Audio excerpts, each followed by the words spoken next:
blender in an 8-quart Dutch oven. This is a big one. And I have it over medium heat. I've added my onion and I'm cooking it very gently.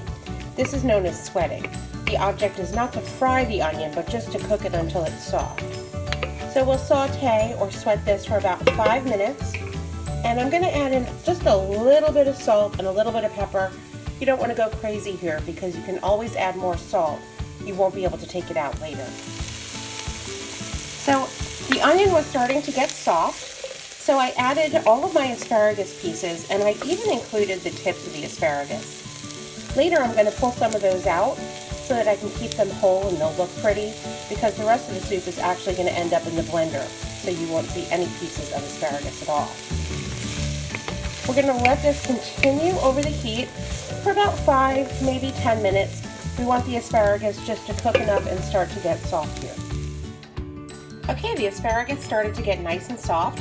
So I pulled out a few of those tips that I'll save for garnish later, and I added in 5 cups of chicken stock.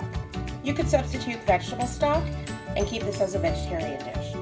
Now we're going to crank up the heat and we'll let it simmer for about 15-20 minutes until those asparagus pieces are nice and soft and completely cooked. Okay, so the soup went on for about 20 minutes and I actually let it cool for about 10, although it's still really, really hot. And so I put a few ladlefuls into a blender. You only want to go about halfway up. Again, we're working with hot soup. The other really important thing that you need to do here is to pop the top out of your blender and cover it with a rag. This is going to allow some of the steam to escape as you're blending. A very, very important step.